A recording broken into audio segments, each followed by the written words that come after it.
finally, I appeal to all of you. Vote to stop the killing.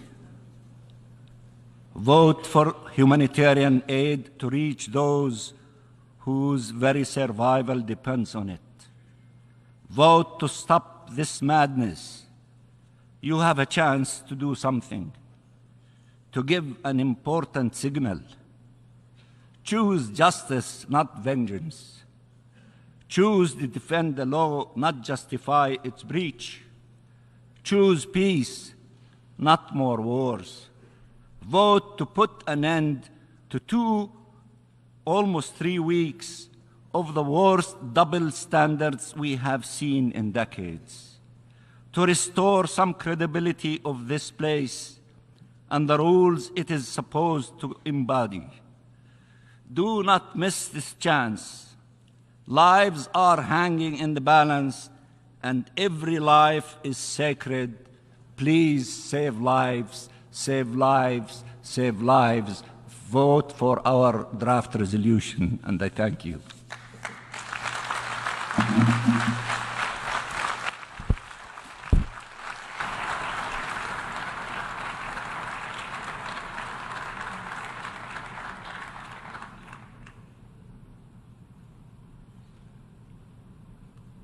I now give the floor to the distinguished Deputy Prime Minister. I'll give the floor to Israel.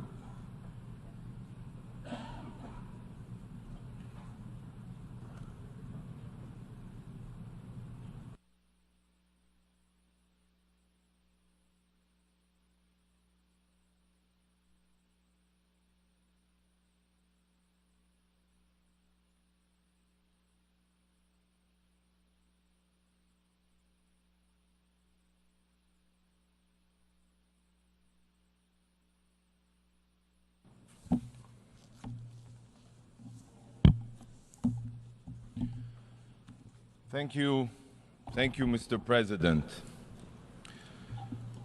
Distinguished colleagues, we are gathered here in this hall today as a result of a resolution called Uniting for Peace. Sadly, this emergency session has nothing to do with peace. Every member state here today who is convinced that we are about to discuss yet another round of conflict in the Middle East, another dispute between Israel and the Palestinians, is wrong. The October 7th massacre and what ensued has nothing to do with the Palestinians. Nothing. It has nothing to do with the Arab-Israeli conflict or the Palestinian question. This is not a war with the Palestinians. Israel is at war with the genocidal jihadist Hamas terror organization. Only. It is the law-abiding democracy of Israel against modern-day Nazis. These are the facts. Hamas do not care about the Palestinian people. They do not care about peace or dialogue. Hamas has only one goal: to annihilate Israel and murder every single Jew on the face of the earth. Their original charter makes this very clear. I'll read you a few lines. Israel will exist and will continue to exist until Islam will obliterate it. Another quote: there is no solution for the Palestinian problem except by jihad. Another quote: the day of judgment will not come about until Muslims fight Jews and kill them. Friends, on October 7th, it became clear to the entire world that Hamas's charter was not a compilation of empty words. It was an action plan. An action plan. Imagine a bright sunny day, clear skies, music in the air. Young people are dancing, a rave, a concert for peace. Yes, for peace. It is early morning on the holy Sabbath. The sun is just risen to mark a new day. It is also a festive Jewish high holiday, Simchat Torah. Simchat Torah means the joy of the Torah, where we celebrate the book of books, our holy Bible. And then, in one split second, this idyllic Eden became hell on earth. The peaceful morning air was pierced with the wail of rocket sirens. Thousands, I'm telling you, thousands of Hamas mortars and rockets rained down indiscriminately on many Israeli cities and villages. But the rockets were only cover for the pogrom that followed. Barbaric Hamas terrorists invaded Israel from the sea, the land, and the air. They came with one purpose only: to savagely murder every living thing they encountered. Hamas Nazi murders went from house to house with hit lists. A thoroughly planned, willful, premeditated attack. They brutally murdered civilians in their beds. They drove pickup trucks with machine guns. Yes, we all remember, just like ISIS, and fired blindly at hundreds of young people at a concert. 300 were burned alive or butchered in that concert. Much of what remained were clumps of flesh and bloody limbs. Parents had to bring their children's toothbrushes for DNA so they could figure out whose limb belonged to who. These Hamas monsters raped women and children, parading naked girls that they raped and bodied that they defiled through the streets of Gaza, while thousands, and I'm telling you, thousands, you can see the footage, jeered and cheered. The savages tortured small babies. Just like the Nazis, Hamas terrorists removed infants from their cribs. Yes, we have it on video. Swung them repeatedly against the ground until their skulls became a pulp. Children were murdered in front of their parents, and parents in front of their children. I've seen a video of a terrorist filmed by himself, who tossed a grenade into a bomb shelter with a father and his two young boys inside. The father was killed instantly, and the two boys ran out of the shelter screaming that their father is dead and that they want to be dead too. All this is occurring, believe it or not, as the monster who murdered their father calmly helps himself to the contents of the family's fridge. Yes, no horror movie compares to the pure brutality that Hamas carried out. No, none. Amit Man, a 22-year-old from Kibbutz Be'eri, and a paramedic for Magen David Adom, Israel's Red Cross. She dedicated her life, literally, and you will understand why, to saving others. When the Hamas monsters invaded the kibbutz, Amit ran to the clinic to treat as many wounded as she could. For hours, Amit worked non-stop trying to save lives. She knew the sadistic terrorists were outside her clinic because she heard the gunfire, but she stayed there. She was committed to saving lives, not running away. Finally, the terrorists burst into her clinic and put a bullet through her brain. She was a Magen David Adom paramedic, the Israeli Red Cross, in uniform. But that didn't stop these savages. This is how the rescue teams found Amit.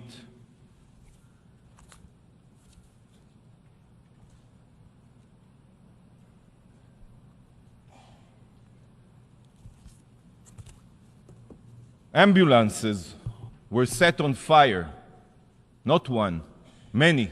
Dozens of Magen David Adom medical teams were intentionally targeted on their way to tend to the wounded, and many other paramedics were murdered.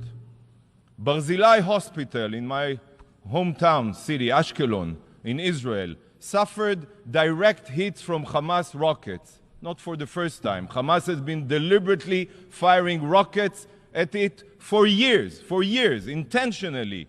Yet, not a single condemnation of this barbarity has been mentioned here.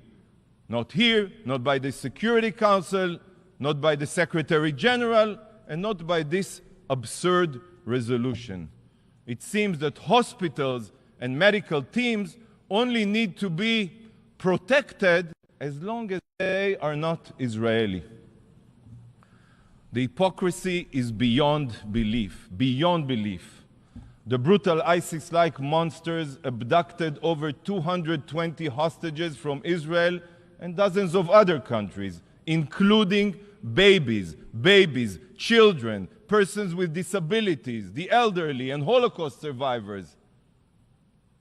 Kfir Bibas is 9 months old. 9 months old, and he is being held right now in Gaza as a hostage. 9 months old. What barbaric terrorist can do such a thing? And together with him, 30 other children. 30 other children. We saw Hamas's brutality in Israel. I cannot begin to fathom what horrors the hostages are enduring right now, as we speak here. 20 days have gone by, and Israel is still counting her dead. It took weeks to collect all of the bodies. Some bodies are burnt like pieces of coal. It is almost impossible to identify them.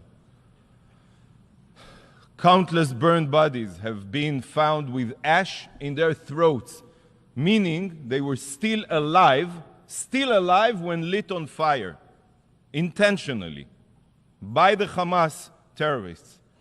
A clump of charred human remains that was burned beyond recognition was found. At first, the medical personnel couldn't figure out what they were looking at.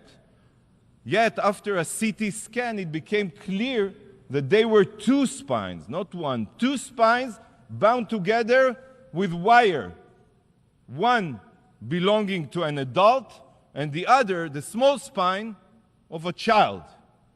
So just try to imagine that parents feeling as they and their child were burning alive. The painful screaming of the love of their life was the last thing they heard, the last thing. Do you not think it's unbelievable that this resolution here today and this session are not solely focused on Hamas's atrocities?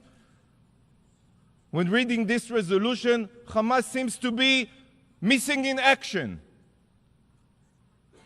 The drafters of the resolution claim to be concerned about peace, yet the depraved murderers who initiated this war are not even mentioned in the resolution, not even mentioned. They see each one of you as puppet. They write a resolution completely devoid of any content related to the situation. They assume that you have already forgotten who it is that is responsible for the inhumane violence, and they just expect you to support it automatically. This resolution is a disgrace to your intelligence, a disgrace. It is unfathomable that such a resolution, one that doesn't even mention Hamas, could possibly be voted upon here. Let that sink in, please. Distinguished representatives, Hamas carried out atrocities, the likes of which we have not seen since the Holocaust. Yet, unlike the Holocaust, where the evidence we have is mostly black and white photographs and soundless footage, here the proof is in high definition. Because some of it is from, yes, security footage, but much of it is from the cell phones and GoPro cameras belonging to the Hamas Nazis themselves. Many may be asking, why did they film their sadistic violence? Well, I'll tell you why. Very simple. They filmed it in order to terrorize the Israeli public, to release these videos and put fear in the hearts of the citizens of Israel. By the way, this is what terrorists do. They terrorize. I have seen much footage over the past weeks that will be seared into my mind forever. But there is one sight that I keep on seeing when I try to sleep. In the video, one can see a terrible injured civilian, bloodied yet alive, laying on the ground as a Hamas savage screaming, Allahu Akbar, repeatedly pummels the man's neck with a garden hoe in order to decapitate him. The man on the ground is an agricultural worker from Thailand. He's not Israeli, he's not Jewish. He was merely alive trying to make a living for his family. But he was decapitated with a blunt gardening tool. Horrifying. Israel is not at war with human beings. We are at war with monsters. Here is the video.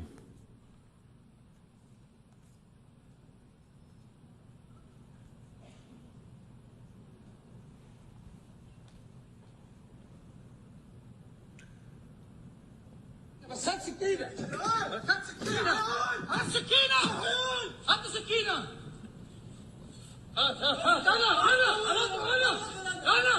بالله عليك أنا بالله عليك أنا بالله عليك أنا الله أكبر هات هذا الثاني.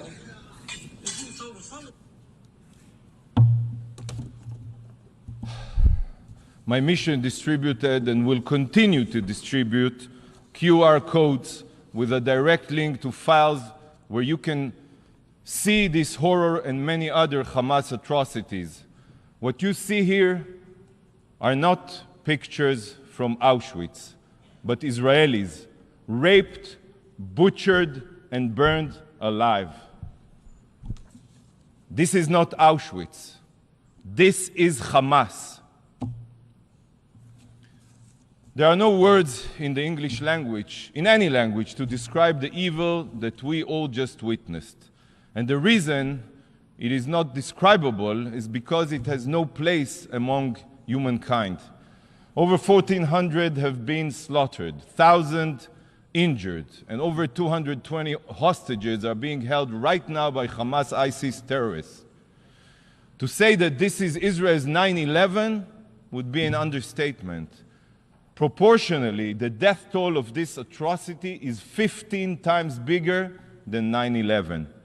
By the way, our enemies are not 7,000 miles away, they are 7,000 feet away, in our own backyard. So for this reason, Israel's mission is to eradicate this evil from the earth. Eradicate. ISIS was the Islamic State of Iraq and Syria, and Hamas is the Islamic State of Gaza. So just as was done with ISIS, Hamas must be no more. Our goal is to completely eradicate Hamas's capabilities, and we will use every means at our disposal to accomplish this. Not for revenge, no. Not for retaliation, no. But to ensure that such depravity, such atrocities never occurs again.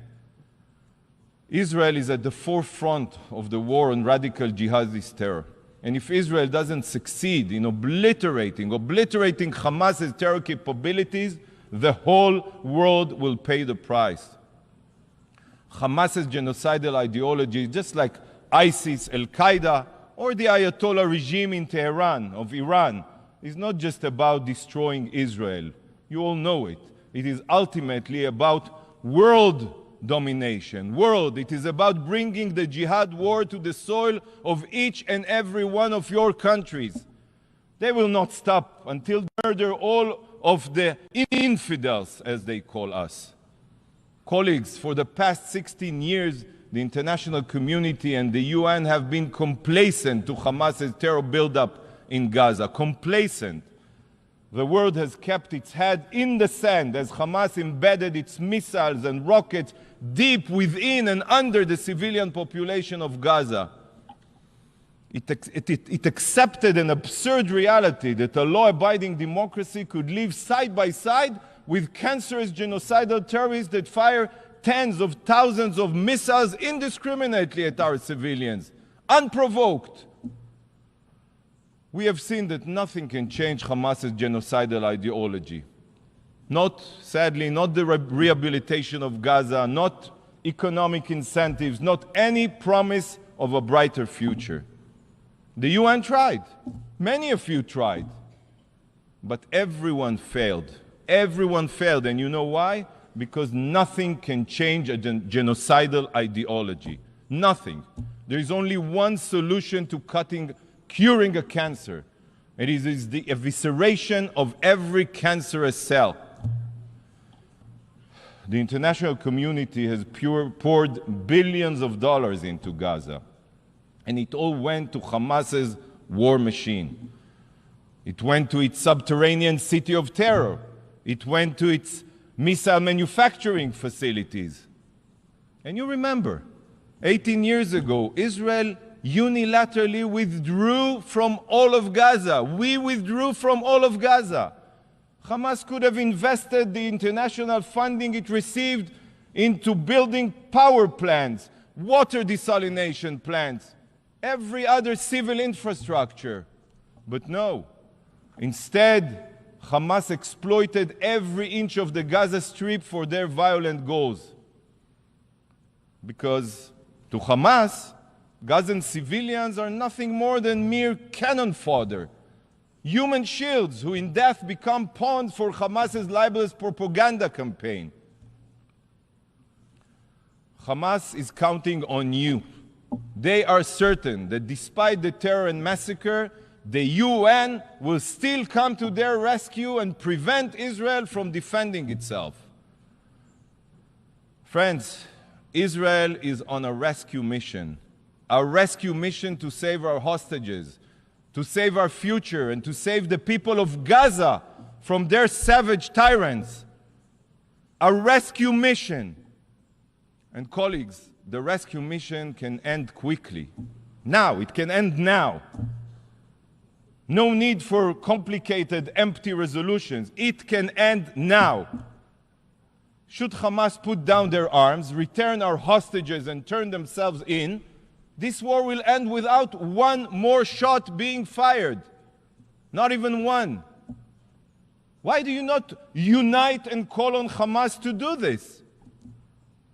If the drafters of this resolution truly want peace, if they truly want an immediate solution, then why do they not demand this of Hamas? Instead, this resolution does the exact opposite of finding a solution. The exact opposite. Rather than promoting peace, it only ensures more violence. It should be called uniting for terror, not uniting for peace. Israel has been attacked and continues to be attacked. This is a fact right now in the south from Hamas and in the north from Hezbollah. Meanwhile, the resolution calls for an immediate ceasefire. A ceasefire means giving Hamas time to rearm itself so they can massacre us again. This is not speculation. They will do so. You all know this. Any call for a ceasefire is not an attempt at peace. It is an attempt to tie Israel's hands, preventing us from eliminating a huge threat to our citizens. But the resolution's distortions go even deeper than that. Hamas, the terror group that started this war, I reiterate, is not even mentioned, not even once. In fact, the only hidden reference to these barbaric terrorists can be found in calls on both parties. Both parties? This is a false, immoral comparison between the law-abiding democracy of Israel and genocidal jihadists. And the drafters are counting on the fact that each and every distinguished representative here will blindly go along with their ploy. This resolution is an insult to your intelligence, and the only place this resolution belongs is in the dustbin of history, the dustbin of history. But colleagues, this resolution is not the only thing here today that is detached from reality. In a short time, a representative of the evil regime that trained, funded, and armed Hamas for the October 7th massacre will address you. The Ayatollah regime of Iran has the blood of thousands of Israelis on its hands. It has the blood of hundreds of thousands of oppressed Iranians, of Ukrainians, of Americans, of Emiratis, and so many others on its hands. Iran is known as the world's #1 state sponsor of terror, and for good reasons. It's completely natural that the foreign minister of this brutal regime should be the speaker following the resolution drafter. The country with a Nazi ideology of annihilating Israel publicly says, stands in solidarity with its proxy Hamas, which shares the same Nazi ideology and aims for our destruction. This is completely understandable. Indeed, mere days ago, he spoke with the leaders of Hamas and its twin terror group, Palestinian Islamic Jihad, praising them for the slaughter. And today he is here to fill your ears with poison. Indeed, uniting for peace, uniting to butcher every Israeli to pieces. This man, the mass murderer, or any other representative of the terror regime in Iran has no place at the UN, let alone in the family of nations. It is a moral stain on the UN and the values it was founded upon. Distinguished colleagues, this week the UN celebrated its 78th birthday.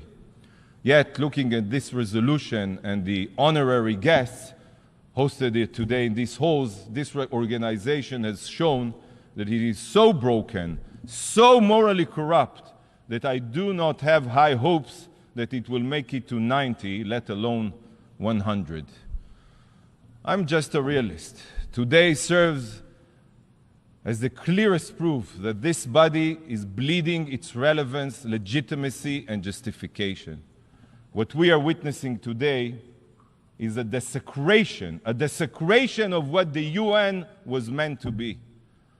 Following the horrors of the Holocaust, this institution was established to prevent atrocities from repeating themselves. Yet, in these very halls, we have perpetrators of the most grotesque human rights violations and crimes against humanity who also exploit their power and so-called members of the family of nations only to single out law-abiding democracies such as Israel. If this organization wants to maintain any shred of legitimacy, it is imperative that you, please, distinguished representatives, no longer play along with this farce of anti-Israel double standards. Vote against this biased resolution. Stand on the right side of history. Don't stand with the genocidal jihadists committed to your destruction. Rise above internal political considerations and do what is moral and right. Mr. President, Israel will not stop fighting for the truth, even if we remain the sole voice of reason in these halls. Israel will continue combating the genocidal terrorists committed to our destruction. We will not rest until Hamas is obliterated and our hostages are returned home. And we will bring them home. I will conclude with a moment of silence for all the victims of Hamas's atrocity. If the supporters of this resolution choose to ignore the victims in their text, I will pay respect to their memory.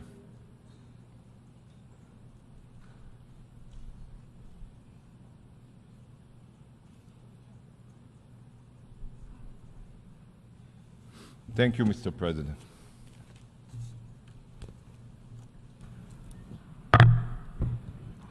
now give the floor to the distinguished Deputy Prime Minister and Minister of Foreign Affairs and Expatriates of the Kingdom of Jordan, His Excellency Ayman Safadi, on behalf of the Arab Group.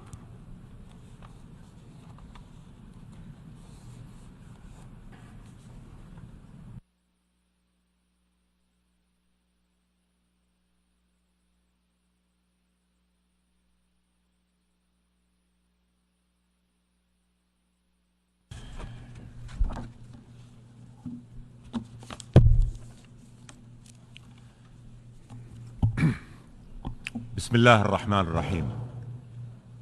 Mr. President, dear friends, it is at such times of cruelty, inhumanity, and total disregard for international law that we must speak out clearly and unequivocally. There is no room for gray areas here. We must stand for life, for justice, for peace. We must stand against this war in Gaza and the humanitarian catastrophe it is causing. We must stand on the side of our human values and for the charter of these United Nations. History will judge us. Let us not fail the Palestinian people, a besieged people, an occupied people whose days start with death and end with death, whose nights are engulfed by a total blackout, punctured only by the lightning of Israeli missiles, taking away their lives, shattering their dreams, killing their hope. Say no to war. Say no to the killing. Call out war crimes. Defend the right of Palestinian children, women, the elderly, to food, to water, to medicine, to fuel. Speak out against using starvation as a weapon. Children are falling dead under the rubble of homes destroyed by Israeli precision bombs. Some are still alive under the rubble. There's no sufficient equipment to pull them out. Their parents can still hear them. They talk to them helplessly, knowing that they are running out of air and are slowly dying. Children who may miraculously survive face dehydration and starvation. Israel has killed over 7,000 innocent Palestinians since this new vicious cycle of violence and war. These are people with names, with faces, with memories, and loved ones left behind. Among them, 16 health workers, 39 UNRWA staff, 22 journalists. Wael Dahdouh, a journalist, had his 8 children separated in 3 different houses, so they are not all killed at the same time if it gets bombed. Yesterday, his wife, Amina, 45 years old. His son Mahmoud, 16 years old. His daughter, Sham, 7 years old. And his infant grandson, Adam, 50 days old.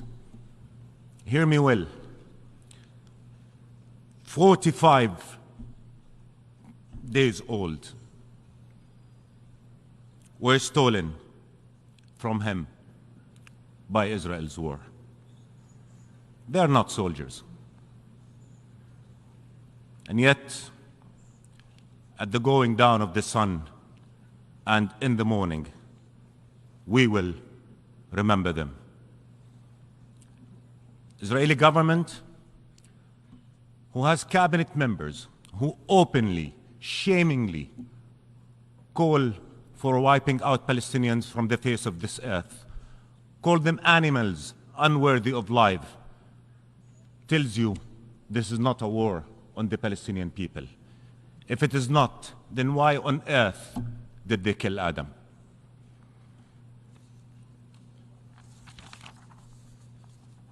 عليه وعليهم. Upon them and upon all of those who have ascended to the heavens, may God's blessings remain. One doctor in Gaza describes how a boy with injuries and facial burns told him how his house was hit after finishing a meal with his parents. His father, sitting next to him, he says, was killed outright. His mother suffocated in the smoke. I don't have videos to show you. We respect the dead too much. We respect the pain of their families too much to show videos. But check out your mobiles. Thousands of videos depicting the abomination, the horror, the inhumanity to which thousands of Palestinians are being subjected and have been subjected. Israel is making Gaza a perpetual hell on earth. The trauma will haunt generations to come. And dear friends, don't be fooled. Don't let them tell you that this is a war between Muslims and Jews. I stand before you as a Jordanian, as an Arab, as a Muslim, and I tell you, we value life, Muslim life, Christian life, Jewish life. We value the sanctity of life. The Israeli representative did not say a word about Palestinian lives shattered in this war. Yet the Palestinian one before him, and I do, and I say, we care about all lives, about all civilians, Muslims, Christians, Palestinians, Jews, Israelis, all lives.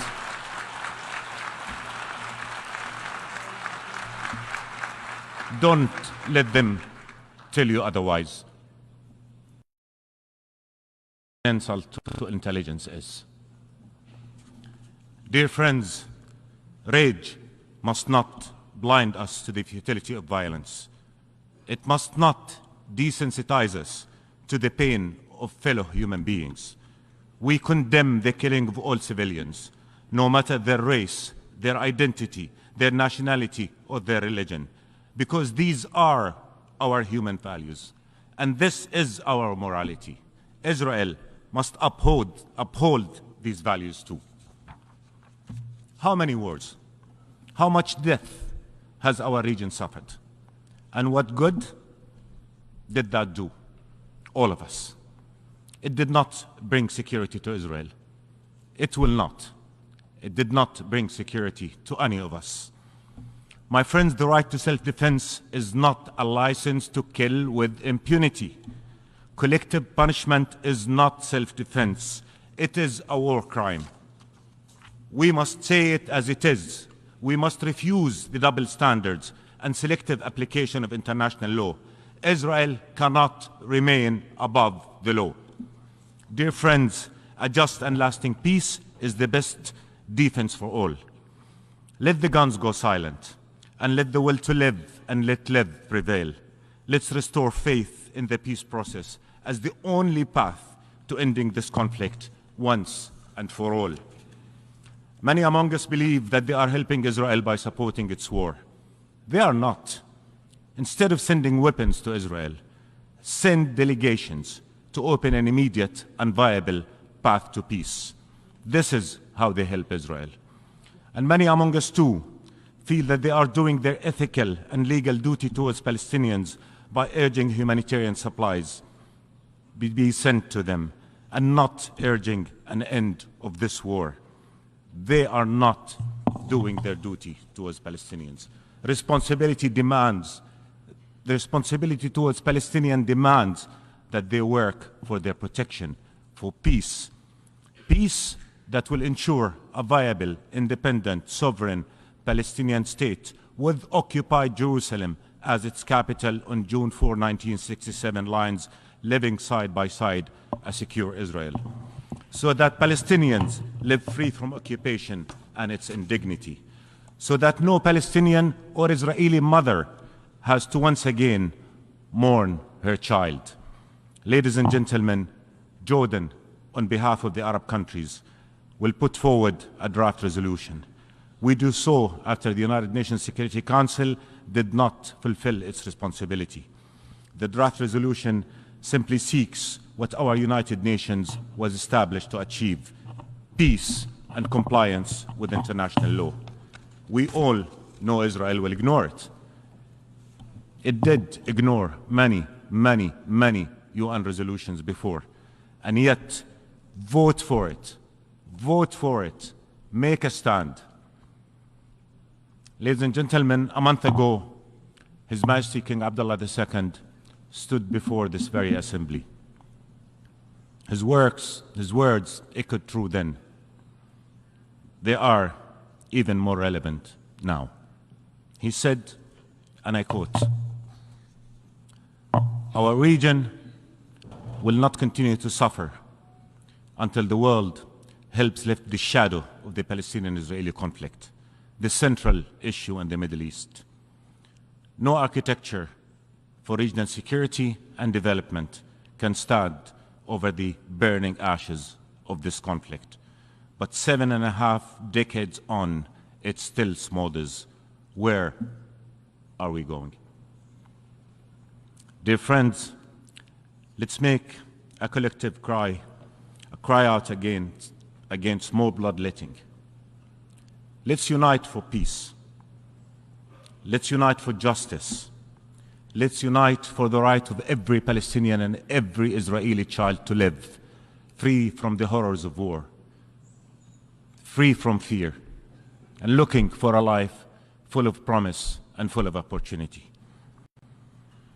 For the sake of the Palestinian people and for the sake of the Israeli people, vote yes.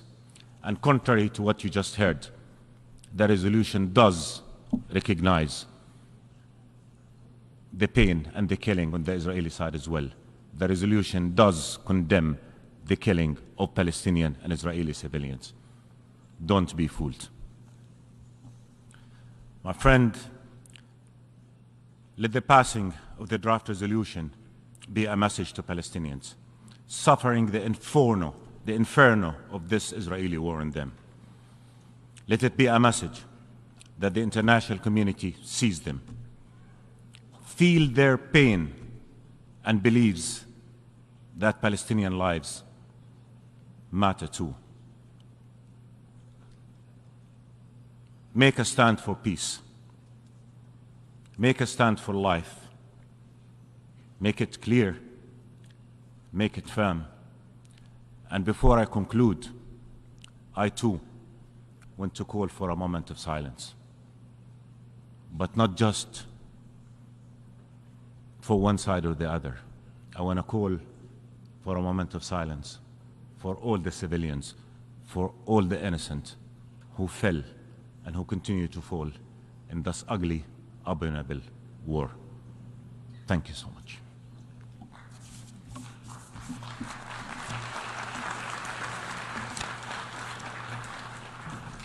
I thank the distinguished representative of the Kingdom of Jordan, and I now give the floor to His Excellency Hussein Amir Abdullahian, the Minister of Foreign Affairs of the Islamic Republic of Iran.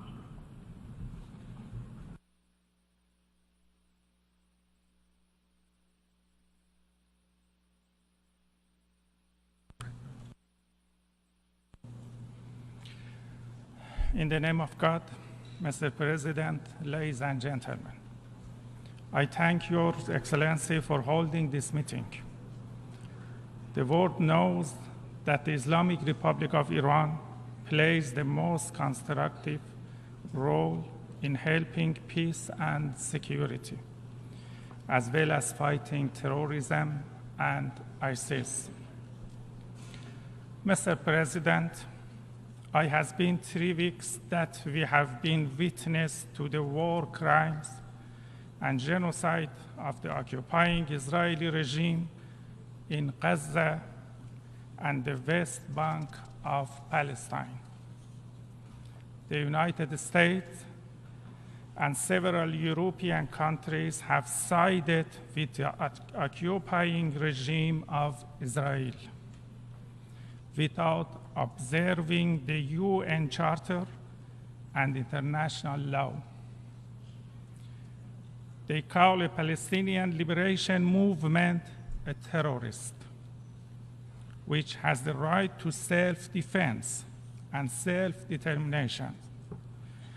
But they refer to the occupying and war criminal regime that is committing genocide in Gaza and having the right to self-defense.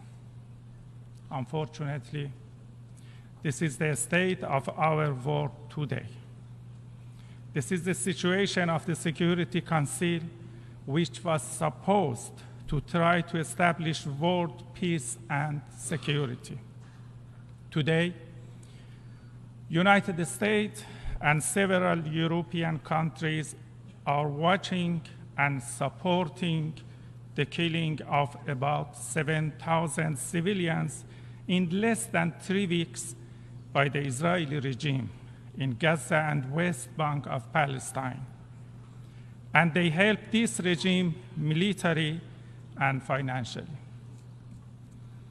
We recommend the United States to work for peace and security, not war against people, children, and women. Instead of sending rockets, tanks, and bombs to be used against Gaza, United States should stop supporting genocide in Gaza and Palestine. Mr. President, the history of Iranian civilization shows that we have always supported peace and security. But today in New York and the United Nations, I say frankly to the American statesmen who are now managing the genocide in Palestine that we do not welcome to expansion of the war in the region. But I warn, if the genocide in Gaza continues, they will not be spared from this fire. It is our home, and West Asia is our region. We do not compromise with any party and any side, and we have no reservation when it comes to our home's security. The genocide in Gaza must stop immediately. The forced displacement of the people of Gaza must be stopped immediately. Today, Gaza is waiting for urgent and vital humanitarian aid. According to international law, the Palestinian Liberation Movement, Hamas, is fighting the occupation and has a legitimate right. Mr. President, according to our negotiations, Hamas is ready to release civilian prisoners. On the other hand, the world should support the release of 6,000 Palestinians held in Israeli prisons. Now, allow me to continue the rest of my remark in the Persian language. Mr. President, according to history and based on documents of the United Nations, the Palestinian issue has a history of about 80 years. Therefore, trying to reduce its dimensions to just one attack and on a Palestinian liberation group is a big lie. According to the international law, as well as hundreds of resolutions of this very same assembly, the entire land of Palestine is an occupied land, and according to this, the Zionist regime is recognized as an aggressor and an occupier. The Palestinian nation, like any other nation under occupation, has the indisputable and inherent right of self-determination and has the right to directly and freely decide on its independence and to create an independent government to decide for itself according to international law and as specified by Security Council resolutions number 309 and 323 of 1972 and of the Security Council in the case of Namibia, the inalienable right to self-determination and independence is permanent and does not disappear with the passage of time. Therefore, just as the prolonged occupation of the land does not create any rights for the occupier, the passage of time does not in the slightest way the right to determine the fate of the occupied nation. According to the principles and rules of the international law and hundreds of resolutions of this very same assembly, the Palestinian nation, as a nation under occupation, has the legitimate right to resist the occupation using all available methods, including armed struggle. Therefore, the recent hypocritical efforts to introduce the struggle of the Palestinian nation against the occupiers as terrorist actions will not deceive the free nations and the awakened consciousness of the world. The United States of America, as the unwavering and permanent supporter of the occupying regime, is the main cause of the failures of the United Nations, especially the Security Council, in upholding the rights of the Palestinians. The country has for dozens of times prevented the Security Council from fulfilling its duties in this field. Mr. President, we believe that the complete and comprehensive solution to the Palestinian issue is only possible through the full realization of the inalienable right of this nation to self-determination and the establishment of an independent Palestinian state in all of the Palestinian territories and with Al-Quds as its capital. The entire land of Palestine, from the sea to the river, belongs only to the original Palestinians, including Christians, Jews, and Muslims. And no institution or country has the right or can give any part of it, of this land, to another person or group. The Islamic Republic of Iran believes in the right of the Palestine to resist against occupation, has offered a political and democratic initiative which includes the holding of a referendum for self-determination amongst the original residents of Palestine, including Jews, Christians, and Muslims, which has been registered by the UN as well. The essence and nature of the Zionist regime is based on aggression, occupation, crime, lies, and deception. So far, this regime has launched more than 20 wars in the region, invaded, without any exception, all its neighbors, attacked a number of countries outside its immediate region and neighborhood, and it still occupies the territory of some other Arab countries, in addition to Palestine. It has committed all the four main international crimes, namely aggression, war crimes, crimes against humanity, and genocide. Not once, but many times, and in some cases, all four crimes simultaneously. And to advance his illegitimate goals it has failed to adhere to any humane principles or legal rules. Ladies and gentlemen, we must see reality as it is. And the reality is that brutal occupation has transformed into brutal and deep apartheid.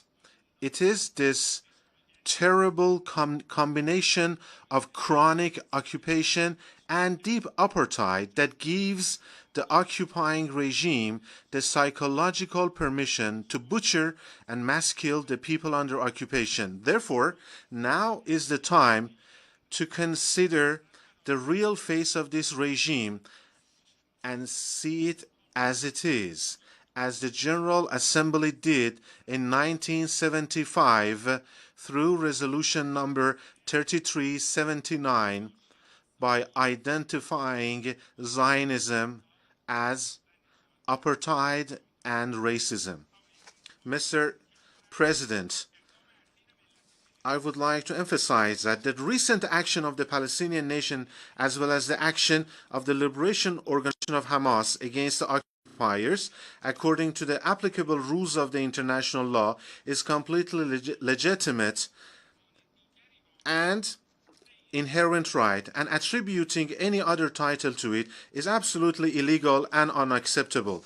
Claims such as the right of the so-called legitimate defense should be granted to an occupying regime is also a very ridiculous joke. It is certainly not possible to change the places of the killer and the victim by misusing some expressions. The Al-Aqsa storm operation is just a reaction to the continuation of occupation and the aggressions against the Palestinians, and in response to the widespread crimes of the Zionist regime in recent months. In fact, this operation was the volcanic eruption of the concentrated anger of the entire Palestinian nation against 75 years of continuous and widespread crimes by the Zionist regime, especially in recent months by the Netanyahu government. According to international law, resisting aggression and occupation, including by armed means, is the inherent and legitimate right of the of any nation, including the Palestinian nation, and it does not require the permission or order of any country or institution to exercise it. The place and how to exercise this right is based on the recognized international law. Those who repeatedly speak about the necessity of avoidance of an expansion of this conflict, and of course the Islamic Republic of Iran, we have never been after the expansion or the spread of war, and we will never be supporting it. But if, in the truest sense of the word, they don't want this war to spread out, they need to pressure the Zionist regime to fully and immediately stop the war crimes of the Israeli regime if they don't want the conflict to spread out. The recent statements of the official and military authorities of the Zionist regime and its actions in Gaza prove that the killing of more than 7,000 civilians, of which more than 62% are children and women, and the wounding and maiming of more than 17,000 civilians, completely cutting off water, electricity, fuel, food, and medicine to a population of several million, and preventing any effective assistance to them, and brutally and extensively destroying residential places, mosques, churches, hospitals, and infrastructure facilities, have been carried out completely, deliberately, and with an intent of revenge and collective punishment, which are explicitly prohibited under international law. and leave no room for doubt that these actions are a clear violation of international law and a clear example of the crime of aggression and war crimes, and also crime against humanity and genocide. Mr. President, ladies and gentlemen, the actions of the United States, too, which directly participates in this battle through financial and armed support, as well as direct military action and effective political support, are a clear violation of the Charter and international legal obligations of that country, and as a result, hold it internationally responsible. In addition, why the United States itself is actually and in practice and directly involved in committing crimes against Palestinians, it is not in a position to invite others to exercise self-restraint and refrain from spreading the war. Therefore, we strongly warn against the uncontrollable consequences of the unlimited financial, arms, and operational supports by the White House to the Tel Aviv regime, which have led to the expansion and added to the severity of the bombardments of the civilians and the Palestinian women and children in Gaza and the West Bank. The current developments in Palestine also clearly prove that the only result of any normalization of relations with Tel Aviv is tantamount to ignoring the legitimate and historical rights of the Palestinian nation, but any kind of normalization of ties with the Israeli regime is doomed to failure. Preventing the escalation of the Palestinian situation, especially considering the current turbulent and tumultuous conditions in different regions of the world, is a global and collective responsibility. We, on our part, are ready to play a more serious role in this field in line with our recent efforts in order to restore peace and security in the west of Asia. In this line, the leaders of the Hamas Liberation Palestinian movement have voiced their readiness to release the non-military prisoners to us, and the Islamic Republic of Iran stands ready to play its part in this very important humanitarian endeavor along with Qatar and Turkey. Naturally, the release of the 6,000 Palestinian prisoners is another necessity and responsibility of the global community. Mr. President, in conclusion, I would like to thank the positive and realistic positions of the UN Secretary General, His Excellency Antonio Guterres, and his efforts on the ground for sending humanitarian aid to Gaza and immediately stopping the war. I would like to emphasize that it is expected from the United Nations to employ a strong terminology and under the 7th chapter of the United Nations Charter force the Zionist regime to immediately stop its war crimes, genocide, and the mass killing of civilians, and provide other grounds for the full realization of the Palestinian nation's right to self-determination. This is, of course, the inherent duty and obligation of the United Nations, which has been delayed for decades for the aforesaid reasons. Now, we all expect the current meeting of the General Assembly that has been held to delve into the Gaza and Palestinian crisis.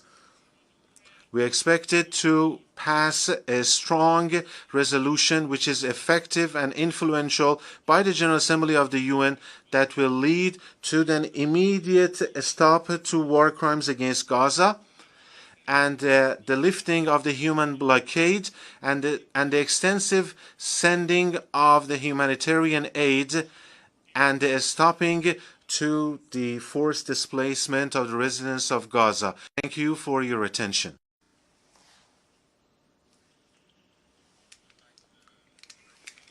For Foreign Affairs of the Islamic Republic of Iran.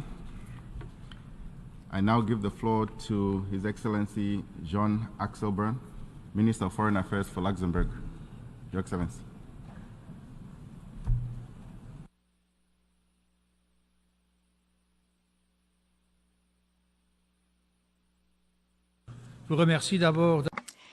President, at the outset, Luxembourg would like to thank you for convening this resumed 10th Extraordinary Emergency Session of the General Assembly. Unfortunately, war continues to rage in the Middle East. The risk of a regional escalation is very much real, and yet the Security Council has not yet managed to shoulder its responsibility by adopting a resolution on the situation, and this owing to vetoes cast and divisions within the Council. Against this backdrop, it's important for the General Assembly to address this issue, as well as for all member states who wish to do so to be able to take the floor. Regional peace and security, as well as international peace and security, are at stake.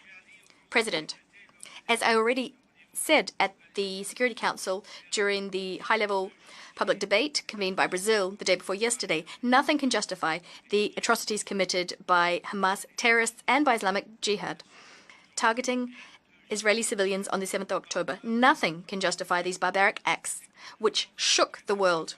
We condemn them in the strongest possible terms, just as the United Nations Secretary General did earlier. Luxembourg would like to unequivocally reaffirm Israel's right to defend itself within the framework of international law. Having said that, I would like to refer to what President Biden said. He called on Israel not to be guided by rage, recalling that the United States committed errors when responding to the September 11th terrorist attacks. Israel must act in keeping with international humanitarian law and must also ensure the protection of civilians. The people of Gaza are not Hamas. They should not be held responsible for crimes committed by terrorists. The people of Gaza should not be subjected to collective punishments. The UN Secretary General called for a de-escalation and for a humanitarian ceasefire. To begin with, humanitarian pauses should be established. These pauses could eventually lead to a ceasefire. This would allow for the delivery of emergency humanitarian assistance. It would also facilitate the immediate and unconditional release of hostages, and it would also help to ensure the safety of the civilian population in Gaza. This would save lives. Too many civilian lives have already been lost. Rapid and unfettered humanitarian access must be re-established without delay. We welcome the first deliveries of humanitarian assistance to the people living in the Gaza Strip over the last few days. We thank the Secretary General, Egypt, and the United States for facilitating the secure passage of these goods. Nonetheless, the people of Gaza need lasting humanitarian assistance which would cover all the people in need. To date, emergency deliveries of assistance excluded fuel, and yet fuel is absolutely vital for hospitals to operate as well as for the desalination of water. United Nations facilities and all hospitals, clinics, schools, all humanitarian personnel, none of the above, none of them should ever be targeted by parties to a conflict. UNRWA, which is currently providing shelter to 600,000 people in the Gaza Strip, as well as other humanitarian agencies in the field, urgently need to receive urgent support so as to discharge their mandate. As for Luxembourg, we've decided to contribute 2.5 million euros, an additional 2.5 million euros to humanitarian efforts in Gaza and in the region, in particular supporting UNRWA, the World Food Programme, the International Committee of the Red Cross, and the Office for the Coordination of Humanitarian Affairs, OCHA. This emergency assistance will bring our total support to roughly 12 million euros. That's for the year 2023. The conflict, which began on the 7th of October, has resulted in over 6,000 lives lost in Israel and in the occupied Palestinian territory. Hundreds of children have been killed. 38 UNRWA personnel have also lost their lives. I'd like to pay tribute to the heroic work being undertaken by all humanitarian actors out in the field. They're braving every danger to tend to civilians affected by this conflict. In particular, I'd like to pay tribute to the ICRC. Its teams in Gaza are working in particularly testing conditions. I join the ICRC's call for the upholding of international humanitarian law by all parties. President, I've visited Gaza on a number of occasions since I became minister in 2004. For years now, Gaza has been an open-air prison. The living conditions there are extreme. Civilians in Gaza are suffering doubly. First of all, from the Israeli blockade, but also the bombing, and also because Hamas is using them as human shields. There is a serious risk of this conflict being transformed into a regional inferno. And this applies also to the West Bank, where we've seen an increase in settler violence and the forced transfer of Palestinian communities. Both of these have reached alarming levels. We must absolutely avoid any spillover of this conflict. In order to do this, we must work the international community must work in conflict and with all the main actors in the region. The international community must urgently restart the Middle Eastern peace process and pay it the attention it deserves. The Day for Peace in the Middle East initiative, which was held here in New York in September, can be viewed as a first step in this direction. Luxembourg remains committed to a peaceful resolution of the Israeli-Palestinian conflict, which would uphold Israel's right to security, all the while also respecting Palestinians' right to self-determination and to dignity. A just, lasting, and comprehensive peace based on the two-state solution within the 1967 borders, with two democratic states living side by side and maintaining the status quo in the holy sites in Jerusalem. This is the only viable path to breaking the cycle of violence. President, this is the path we must commit ourselves to, in the name of our common humanity, the humanity which we share with Israelis and Palestinians, with Palestinians and Israelis. Thank you. I thank the Honorable Minister of Foreign Affairs of Luxembourg. I now give the floor to the Honorable Minister of Foreign Affairs for Guatemala, His Excellency Mario Adolfo Bucaro Flores. Your Excellency, the floor is yours.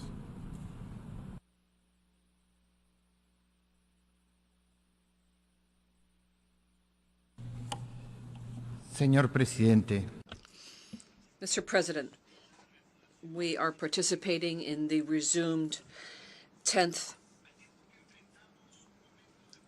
emergency special session at a time of profound sadness and pain for humanity. And we would like to express our most sincere condolences to the many victims. We stand in solidarity with the families, and we demand the release of the hostages, amongst whom are babies, children, women, and people of advanced age.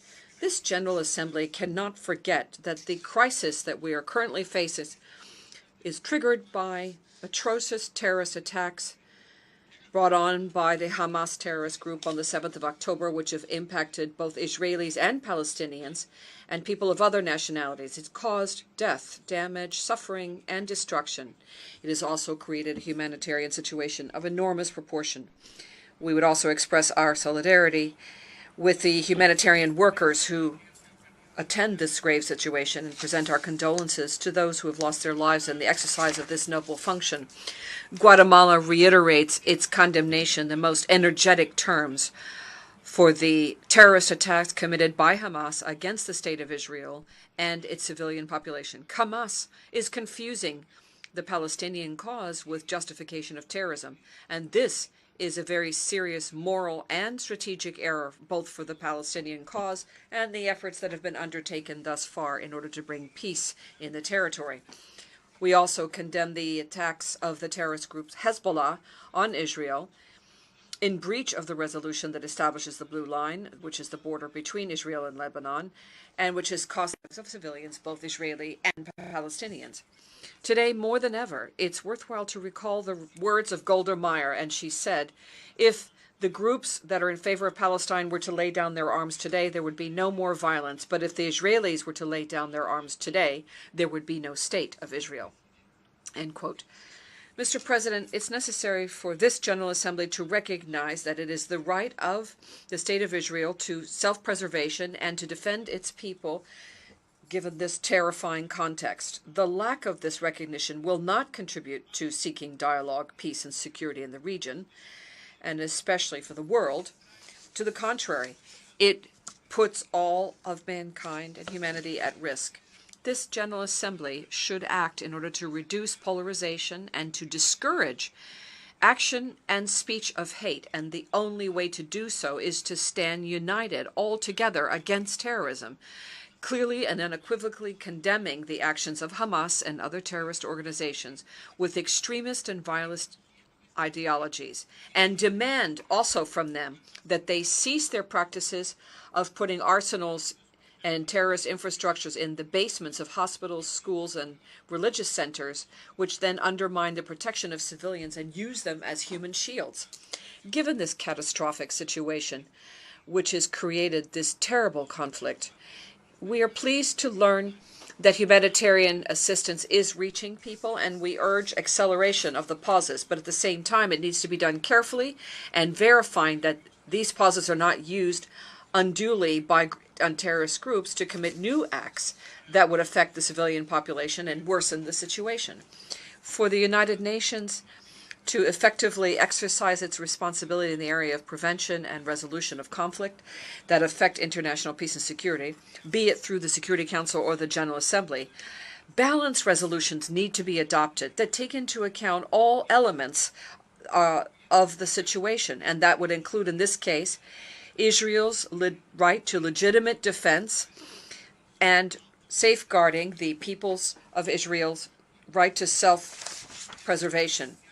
We're in time to save lives and to promote dialogue and negotiation between the parties to achieve generalized peace based on the vision of two democratic states, Israel and Palestine, be able to live side by side in peace. It is vital to recall that the State of Israel has the sovereign right to protect its citizens and to guarantee its security, and that element is absent from the draft resolution presented before this General Assembly. And for that reason, Guatemala will vote against this resolution. We urge all member states present here to consider doing the same. Thank you. I thank the Honorable Minister of Foreign Affairs for Guatemala. I now give the floor to Her Excellency Retno Lestrani Prausandri Masudi, Your Excellency, Minister of Foreign Affairs of Indonesia.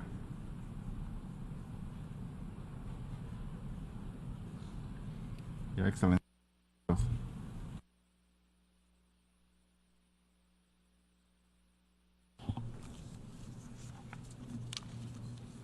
Bismillahirrahmanirrahim.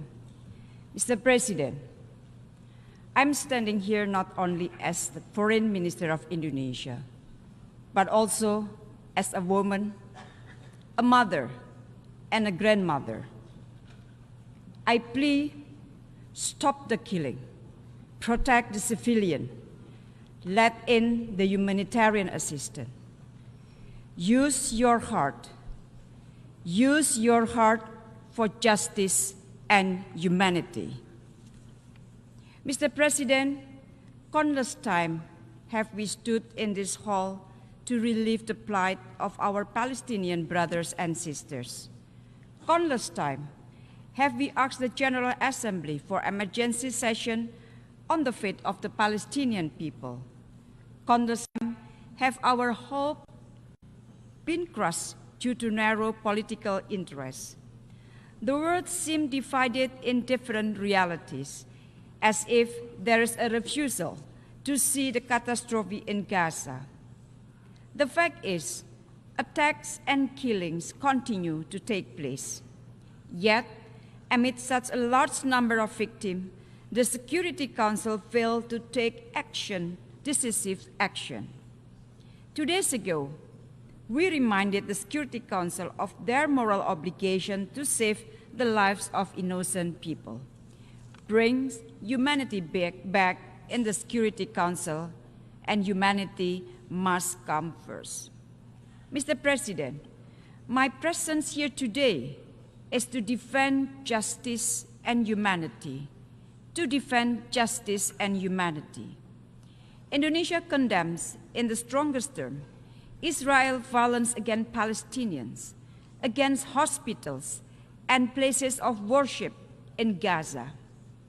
Indiscriminate killings, kidnapping, and collective punishment of civilians must also be condemned because it is inhuman and against international law.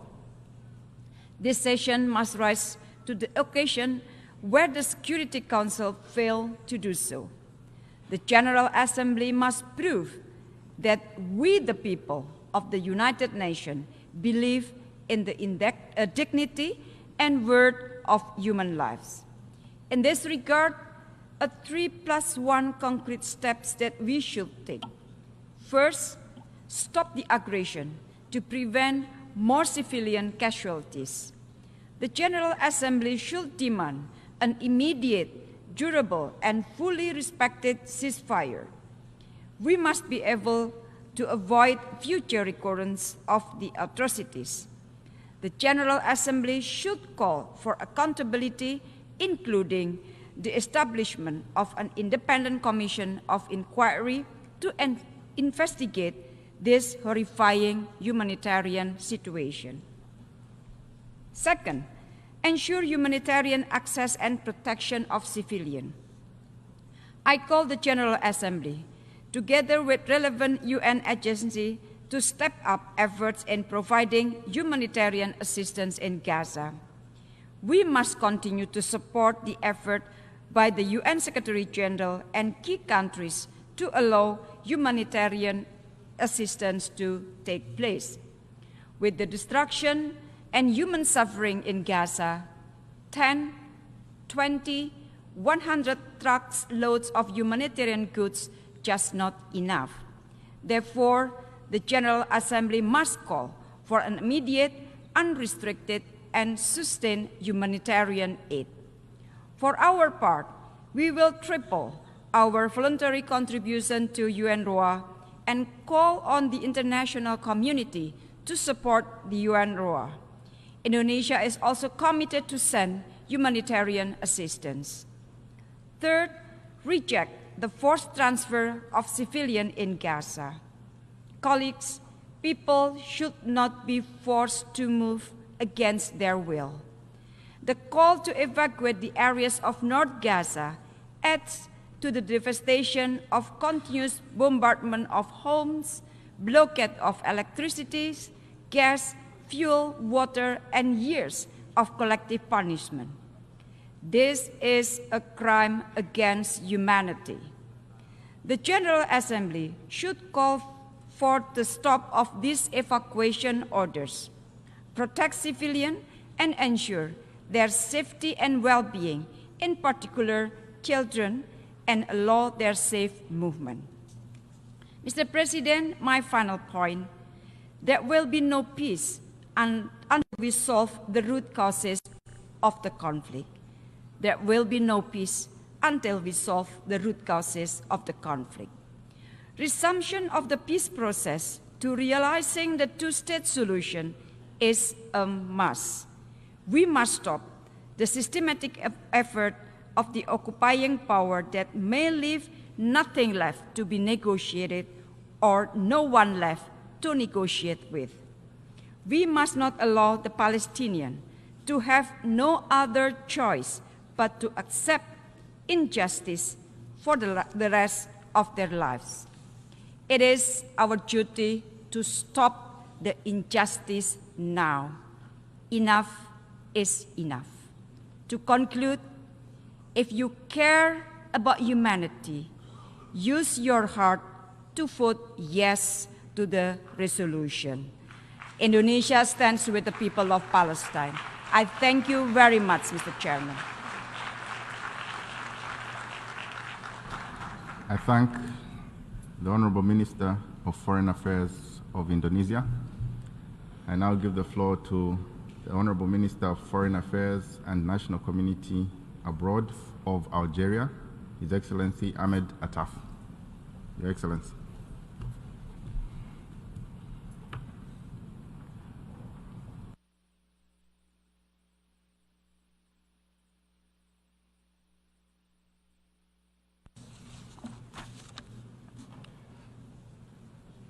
Bismillah ar-Rahman ar-Rahim. In the name of God, the compassionate and benevolent. May peace be on the faithful prophet. President, the delegation of Algeria should like to thank you and express to you our gratitude for meeting our joint request submitted by the Arab Group and the Organization for Islamic Cooperation, OIC. We requested an emergency extraordinary session of the General Assembly following the failure of the Security Council to genuinely protect the United Nations Charter and failure to protect the principles and purposes contained therein, a failure to protect international peace and security. So, here we are, once again, speaking before this inclusive United Nations body to offset and compensate the Security Council's inability to afford the necessary protection to the Palestinian people and to confront all of the terrible things which are raining down on the Gaza Strip, which is mourning. Once again, we're having recourse to the General Assembly, owing to the paralysis of the Security Council, the Security Council's inability to shoulder its responsibilities and obligations vis-à-vis the Palestinian cause, following its failure to act to dissuade the occupying power, Israel, to prevent its tyranny, its domination, its failure to protect Palestinians to protect civilians in Palestine, specifically in the Gaza Strip. Here we are, yet again, having recourse to the General Assembly in order to ensure justice is done for the Palestinian people, to ensure that their just cause is upheld. We are here to ensure respect for their legitimate aspirations to a national sovereign state. For this people, a people whose rights were stolen from them, a people who, nevertheless, have the resolve to resist. The land of these people was seized. Their property has been destroyed. And yet, they remain determined to impose their presence. This determination has not wavered. These people, their requests have been ignored. Yet they are tenacious and resilient. They will continue defending their rights. The Palestinian people has paid and continues to pay a very heavy price.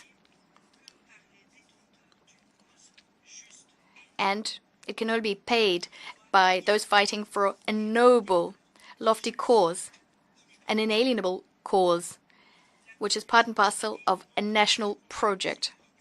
The complicity and the shirking of the responsibility of the Security Council, this is something we've said on numerous occasions over the last 70 years.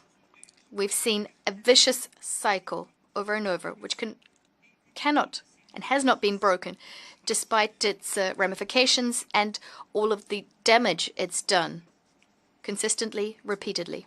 Today, much like in the past, we are bearing witness to the following.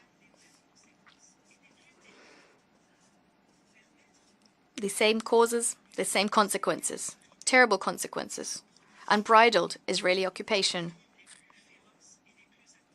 the most abominable, the most heinous crimes, no definitive or lasting and just solution to the Palestinian cause, a lack of solutions, and this is having the following consequences. Peace, security, and stability in this part of the world is being held hostage. The Palestinian people can't go on any longer. They're fed up with these double standards. They can't put up any longer with the non-constructive, unjustified understanding. And in fact, the Israeli occupying power is making the most of this situation. The worst of it is that the Palestinian people are suffering. They're suffering from the international community's indifference vis-à-vis the injustices, the oppression, the tyranny that they've been subjected to. We're telling the Palestinians that when the situation calms down, that their cause is not a priority for the international community. And yet when Palestine is victim to attacks, all of the efforts that are undertaken, and they're modest, they're few and far between, all of the efforts are directed to addressing the consequences of an absence of peace instead of working towards peace. An entire generation of Palestinians has never experimented with the path to, has never experienced the path to peace. An entire generation hasn't seen a single serious initiative targeted towards getting back on that path. A whole generation of Palestinians which hasn't seen a single instance of international action geared towards addressing the situation, responding to their legitimate aspirations to restore their freedom, to put an end to the occupation of their land, allowing Palestinians to exercise their rights and create an independent state. Isn't it high time that we resolve this situation, which constitutes a violation of the values and principles our organization cherishes? Isn't it time that we put paid to this historical injustice which these people are being subjected to? People who can no longer continue fighting this haughty, arrogant, occupying power. Isn't it time that we start a large-scale international movement for peace, in the name of peace? A movement that can rekindle hope among Palestinians. A serious and honest movement which could help uphold the national, inalienable, and non-time-barred rights of the Palestinian people. Rights which cannot be rescinded. The situation in the occupied Palestinian territory requires us to act swiftly, urgently, to put an end to the Israeli aggression, which is unjust. It's unjust vis-à-vis the Gaza Strip. We must aid the Palestinian people, afford them international protection. We need to take collective action with the involvement of all influential international parties. This action must be effective so that we can achieve fair and lasting peace in the Middle East on the basis of international documents, adopted documents which have international legitimacy. Our General Assembly has always been the rostrum from which we fight for just causes. First and foremost, the Palestinian cause.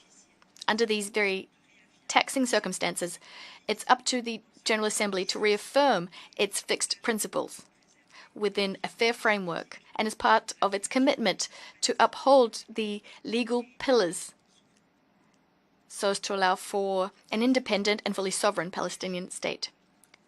From this vantage point, Algeria would like to reiterate its call for fully fledged membership to be conferred upon that brother state, Palestine, thereby enshrining the legal, political, moral, and ethical rights of the state of Palestine, so that this state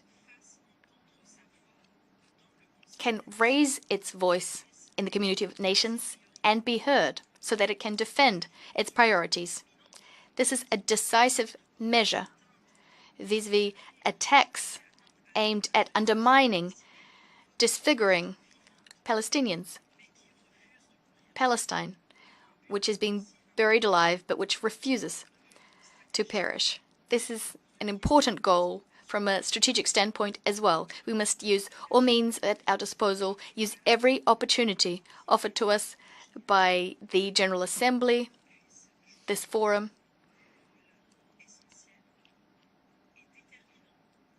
The General Assembly can, in fact, play a key determining role so as to achieve this lofty objective.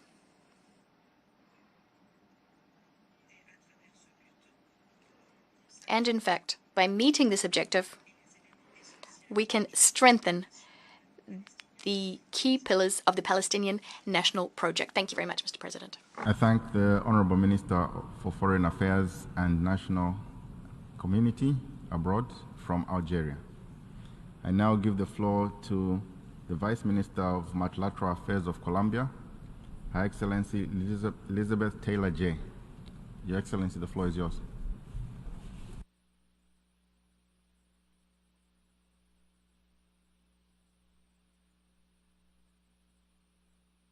Señor Presidente. Mr. President, Excellencies, I appreciate the initiative of convening this emergency session of the General Assembly so that the international community can raise its voice in an energetic condemnation and rejection of the violence and suffering caused to the civilian population in the Middle East, especially the most vulnerable women, children, elderly, and the sick in the Middle East. Colombia reaffirms its historic support for a peaceful, definitive, and comprehensive solution to the Palestinian question based on the two-state solution that would live next to each other within safe and secure borders in keeping with what is set forth in the relevant resolutions of this General Assembly and the Security Council. We deeply regret the blood-curdling escalation of violence that we have seen in recent weeks and the ongoing violations of international humanitarian law.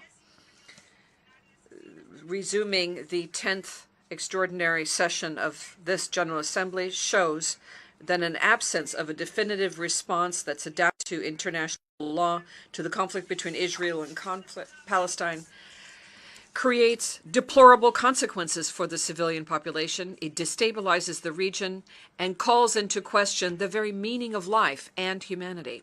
Excellencies, all conflicts are complex, and there are many variables to address in them with a view to achieving a definitive and peaceful solution. This is the lesson that my country, Colombia, knows and has learned. We know from decades of how a conflict has affected us. Throughout the decades of the armed conflict and many attempts to negotiate peace, we have learned that only truly giving up the expression of differences through violence is absolutely vital and essential in order for societies to make a transition towards living together in peace. This is the invitation extended by my government. The President, Gustavo Petro, extends on a daily basis in his term, both inside our country and in different international scenarios, because we know firsthand that violence only produces more violence and more loss of lives, leaving in its wake a very unfortunate and harmful legacy for future generations. Colombia regrets the inability of the Security Council to unanimously and decisively condemn the violations of international humanitarian law that we continue to witness on a daily basis.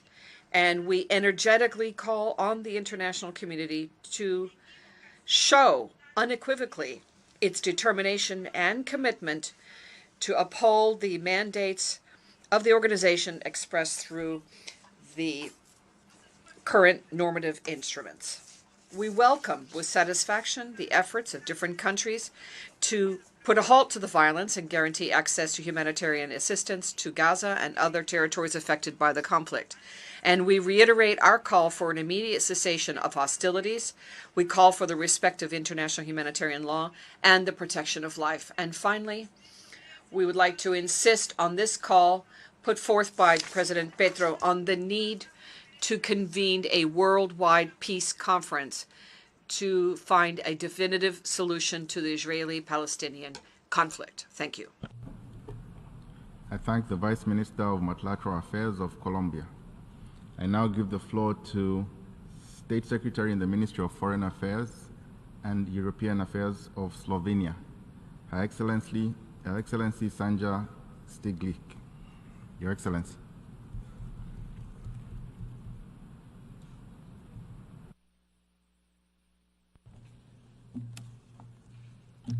Mr. President, the unprecedented and dire situation unfolding before our eyes is a test for the Security Council, for the General Assembly, and for this organization as a whole. We hope that the Security Council will soon be able to unite its voice and speak to the civilians in the region. Current silence is deafening. As the Special Coordinator Venezuelan has stated, and I quote, "We are at the brink of a deep and dangerous abyss that could change the trajectory of the Israeli-Palestinian conflict, if not of the Middle East as a whole." Like most delegates in this hall, Slovenia is deeply troubled with the speed of the deterioration of the situation.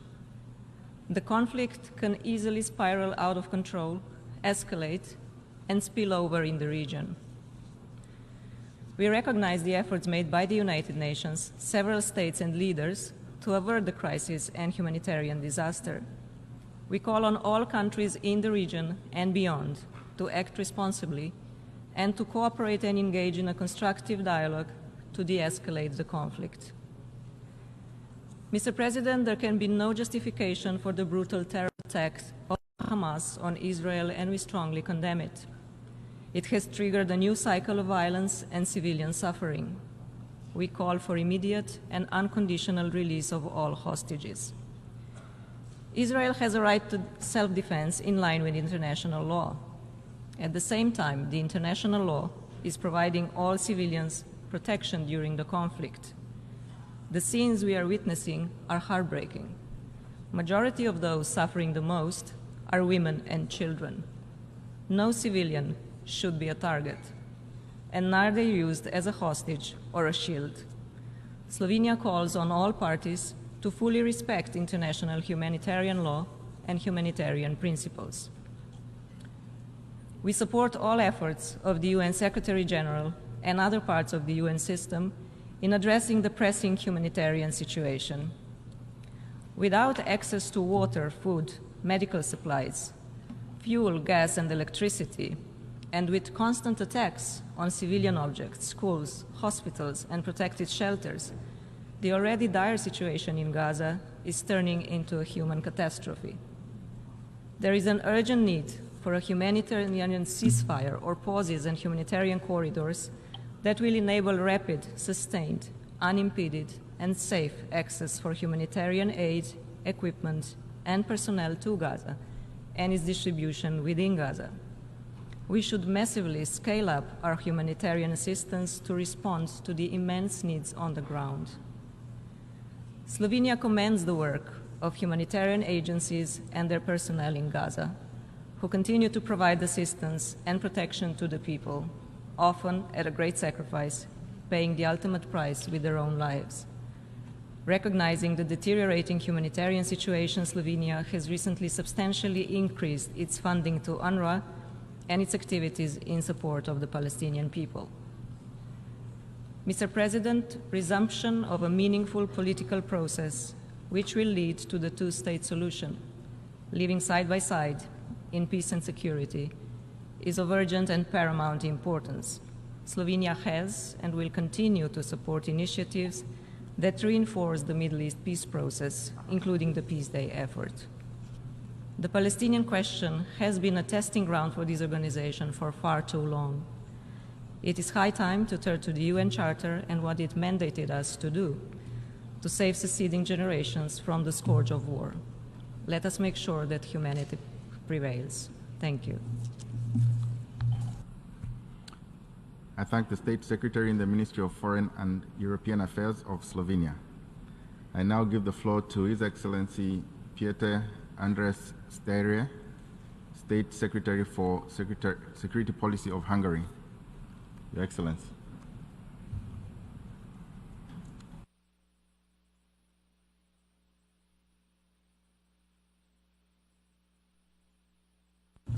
Mr. President, Excellencies, dear colleagues,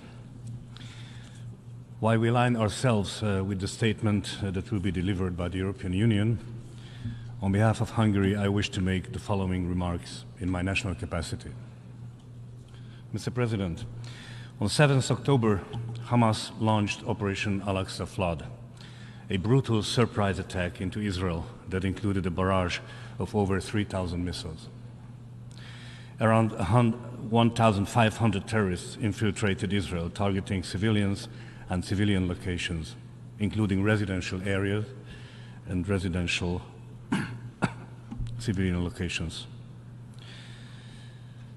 This resulted in more than 1,400 fatal casualties, more than 4,000 wounded, and more than 200 soldiers and civilians who have been taken hostage. I'm here today to condemn in the strongest possible terms these barbaric and heinous terrorist attacks carried out by Hamas and the ongoing indiscriminate missile attacks against Israeli civilians. Palestinian civilians must also be protected. In this context, Hamas must cease to use as a human shield. In face of such violent terrorist attacks executed by Hamas, Hungary strongly emphasizes Israel's right for self-defense. We call on Hamas to cease its attacks on Israel and immediately release all hostages without any condition, to stop the bloodshed and spare all civilians from further suffering. The region is witnessing one of the most difficult crises in its modern history. Therefore, we must utilize our collective diplomatic efforts and our collective capabilities and engagement in order to achieve de-escalation of the tensions and avoid this fight against terror turning into a full-fledged military conflict between countries, engulfing the region into the horrors of war. Make no mistake, armed and extremist groups operating in the region will make every effort to take advantage of this conflict to further their destructive agenda. Mr. President, immediate, safe, sustainable, and unhindered delivery of humanitarian aid should reach those vulnerable civilians that are in real need in Gaza, whilst ensuring that such aid is not abused by terrorist organizations. It is also crucial for humanitarian assistance and medical support to reach those held in captivity as hostages. It is essential that warring parties maintain a minimum of humanity even during the worst of war. We appreciate the extensive efforts made by Egypt, the UN specialized agencies, and the ICRC to support the delivery of aid. As I mentioned at the beginning, it must be a priority to prevent regional escalation, including the deterioration of the situation in the West Bank. We call on all regional actors to refrain from any action that can further aggravate the situation. We underline the need to engage broadly with the Palestinian Authority, the Israeli authorities, as well as regional and international partners who could have a positive role to play in preventing further escalation. We remain committed to lasting and sustainable peace through reinvigorated efforts. Mr. President, we are at a global inflection point. International peace and security has not faced such a serious challenge since the Cold War. Yet, the international community and the UN, once again, has not been able to fulfill its mandate and stabilize conflicts and restore peace. While acknowledging that the situation in the Middle East in general is extremely complex and multifaceted, offering no easy solutions, we have to emphasize we must not let terrorists achieve their goal. We must not let these terrorist attacks jeopardize the hard-won recent achievements, including, in particular, the Abraham Accords. We should not let the darkness of terrorism extinguish the beacon of hope. Terrorist attacks must never be condoned, as these will undermine the very fabric of the democratic and peaceful societies. Thank you for your attention. I thank the distinguished representative of Hungary, and I now give the floor to the distinguished representative of Cuba, His Excellency Gerardo Penalva Portal, First Deputy Minister of Foreign Affairs and Permanent Representative to the UN.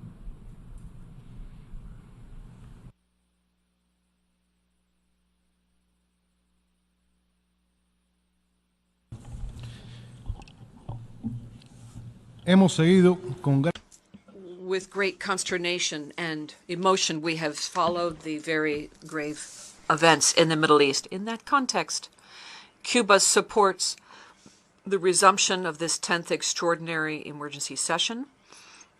The main priority for the General Assembly at this moment should be to bring a cessation of violence and the administration of urgent humanitarian assistance for the suffering Palestinian people. We demand an immediate ceasefire, and we demand an end to the bellicose rhetoric and stop the forced removal of Palestinians from the land that by right they belong to.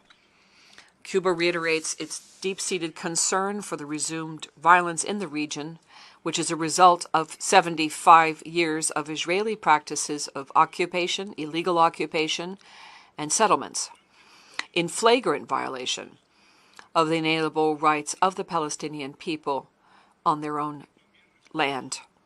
This is also the result of the protracted lack of respect of the principles and purposes of the Charter of the United Nations and international law, including many relevant resolutions of the United Nations. In the midst of the current humanitarian disaster in occupied Palestinian territory of Gaza and West Bank, Cuba reiterates its solidarity, which is unwavering, with the Arab and Palestinian causes. We, in the most energetic terms, condemn the assassination of civilians, especially women, children, and humanitarian workers of the United Nations, through bombing, indiscriminate bombing of the people in Gaza and the destruction of houses, infrastructure, civilian infrastructure, and hospital. Cuba rejects and has always rejected the death of civilians and innocent people for all parties involved in this conflict, without making any difference of ethnic, faith, or nationality differences, as referenced by the distinguished Vice Minister of Jordan on behalf of the Arab group. We also condemn the cutting off of water services, electricity, and fuel to the people of Gaza, which considerably worsens the already precarious humanitarian situation, which is a result of the embargo on Gaza Strip, which in itself is a flagrant violation of international humanitarian law. Nothing justifies such actions, which are a collective punishment, grave violations of international humanitarian law, and war crimes and crimes against humanity. The impunity with which the Israeli government acts can only be explained given its confidence that it will not be held accountable for its acts and that it has the support of the government of the United States. It is shameful that once again the Security Council has been unable to fulfill its mandate. It's regrettable that the United States has, in the Security Council, vetoed 46 resolutions related to the situation in the Middle East, including those on the Palestinian question, and the most recent was just a few days ago. An end must be put to the double standards, selectivity, and political manipulation, which makes vulnerable the cause of international peace and security and jeopardizes it. We demand the government of the United States not continue paralyzing the Security Council, using the anti-democratic and obsolete power of veto in order to protect the occupying powers' actions. It's time for the Security Council to fulfill its functions and uphold its own resolutions on the Palestinian question. We reiterate once again our vigorous rejection of the Israeli occupation of the Palestinian territory, including East Jerusalem, along with the illegal policy of settlement of Israel and all of its settlement policies. We condemn the latent annexation plans of the Jordan Valley and other parts of the West Bank and Eastern Jerusalem annexation plans. We think it's urgent to mobilize, under the coordination of the United Nations, humanitarian emergency relief in order to attend to the catastrophic situation in Gaza, and we call upon all involved parties to facilitate the entry and distribution of this vital humanitarian aid. We call on member states to guaranteeing sufficient, predictable, and sustained funding for UNRWA. It is now more important than ever that we provide all possible support to UNRWA so it can fulfill its important work on the ground.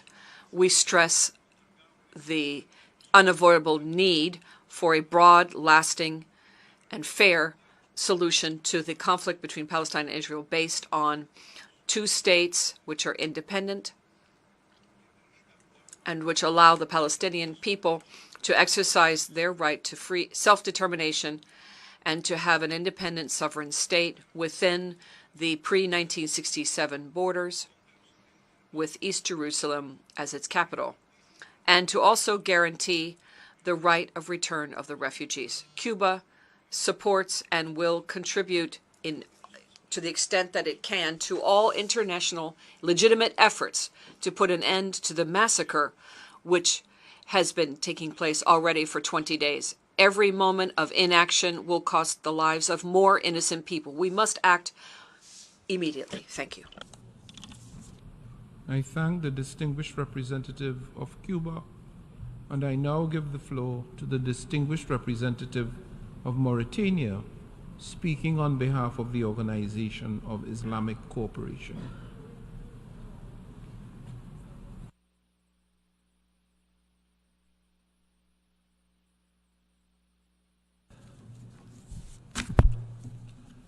Bismillah ar-Rahman ar-Rahim.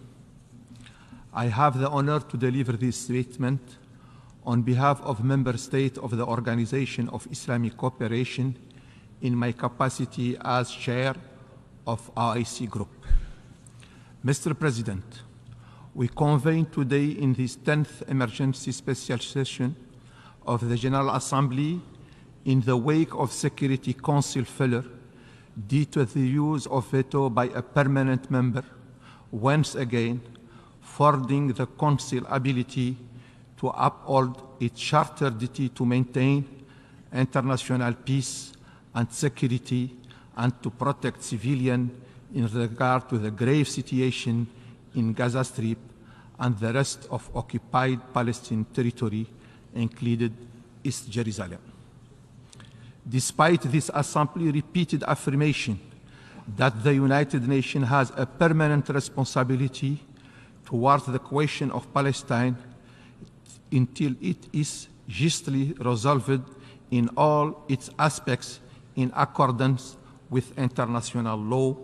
The international community continues to fail the people of Palestinian their inalienable right, included to self-determination and to return, continue to be denied and to be systematically and grossly violated by Israel. The occupying power, which persists in its blatant contempt of the role of the law, included the Charter, international humanitarian law, and international humanitarian right law, committing grave breach with impunity.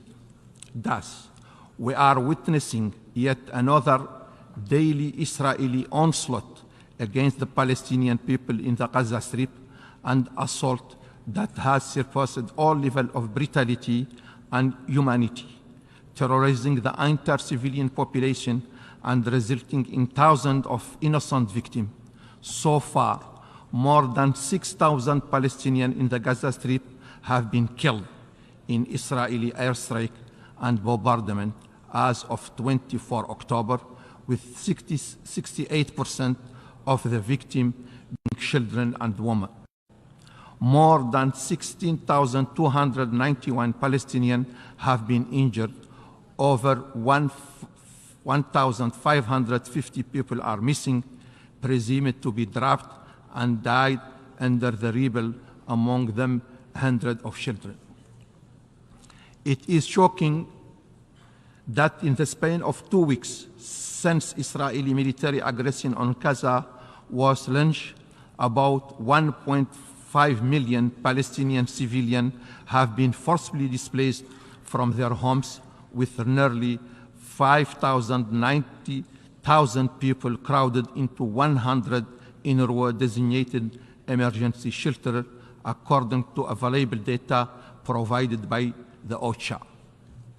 They have fled to those shelters in fear, seeking refuge under the UN flag, as their homes and neighborhood, school and hospital, mosque and church are being indiscriminately and deliberately destroyed by Israeli airstrikes, all in grave breach of international humanitarian law.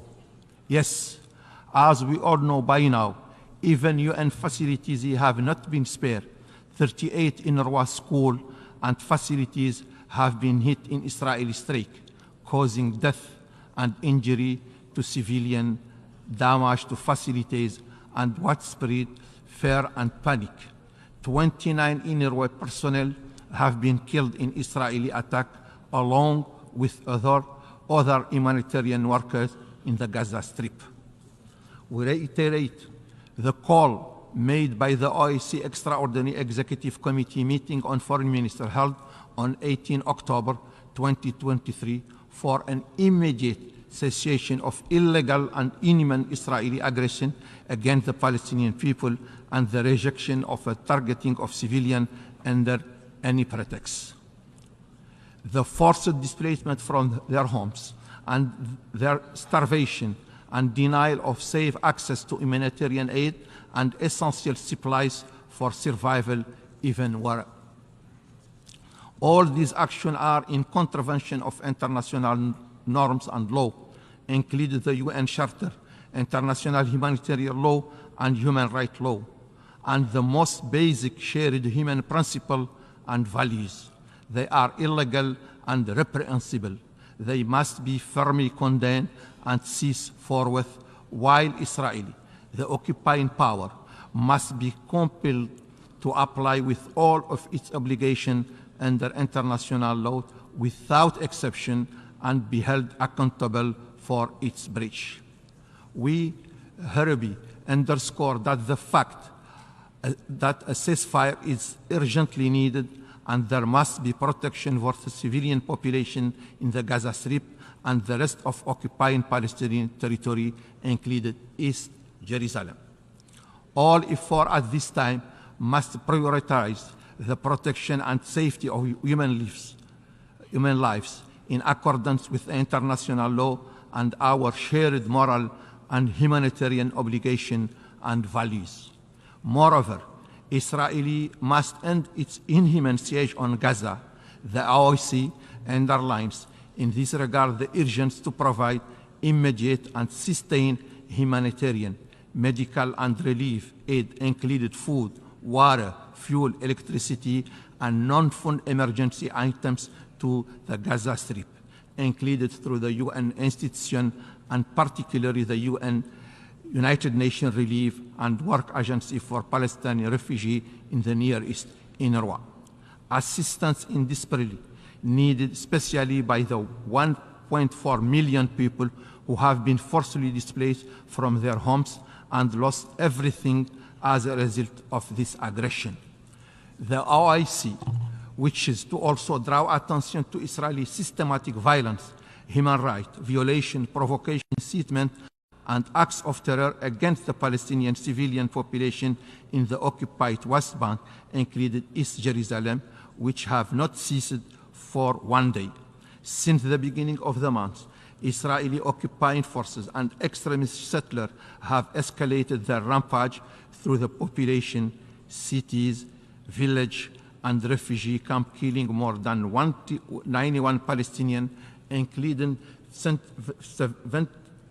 27 children, included over 1,334 civilians, demolishing homes, desecrating Islamic and Christian holy sites, torching properties, destroying crops, uprooting trees, forcibly displacing more than 545 people.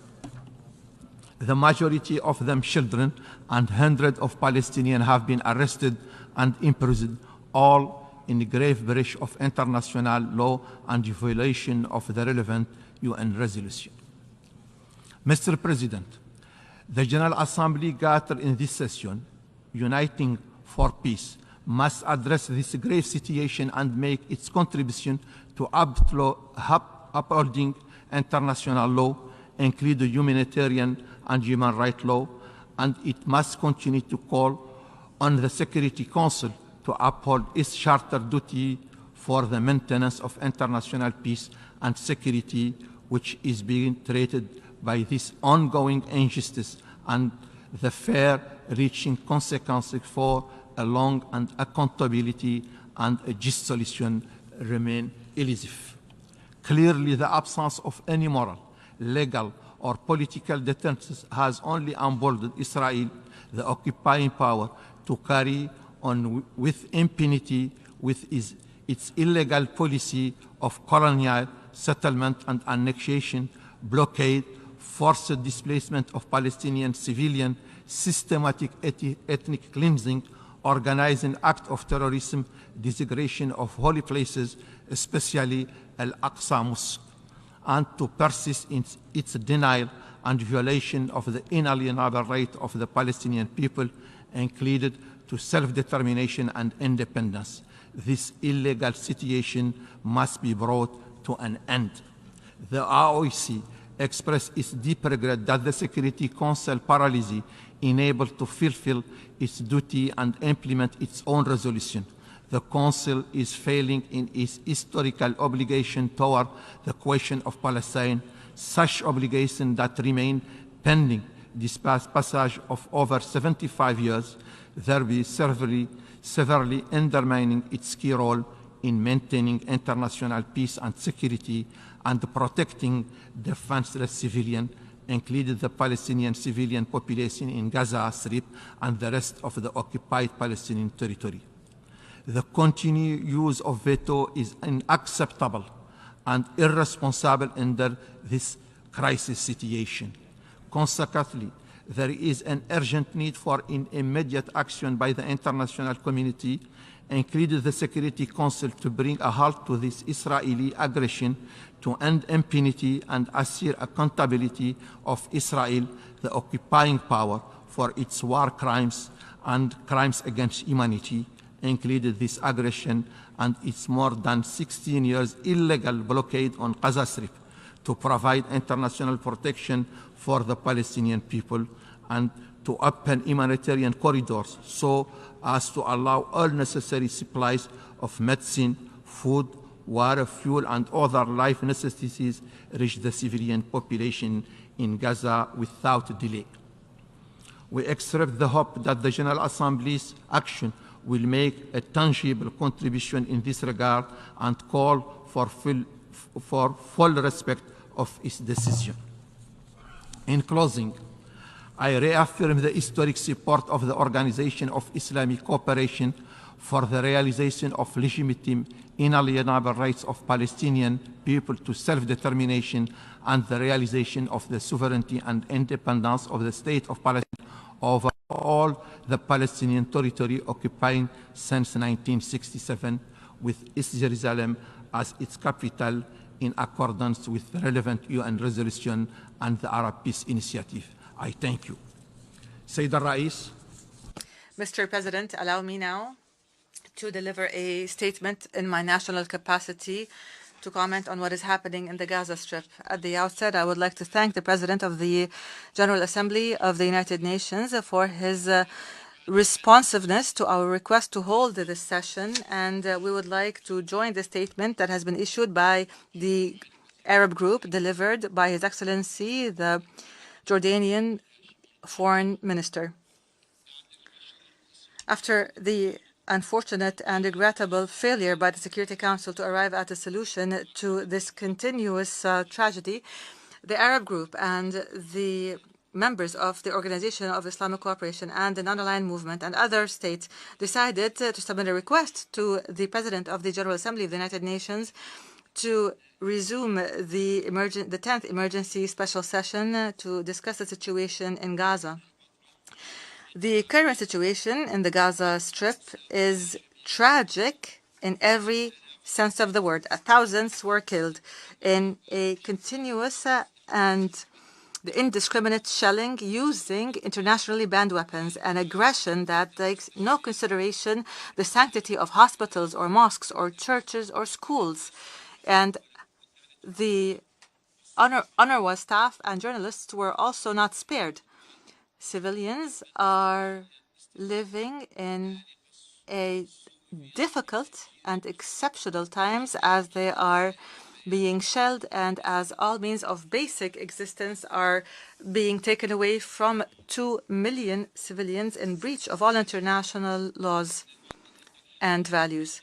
The current situation, Mr. President, requires us to combine our efforts to put an immediate halt to hostilities and to allow for the unconditional delivery of urgent humanitarian assistance and to put an end to the disposition of Palestinian civilians. This is a natural result of decades of ignoring the need for a political solution to the Palestinian cause, which comes in the establishment of an independent Palestinian state with East Jerusalem as its capital in accordance with the United Nations resolutions of relevance and the Arab Peace Initiative.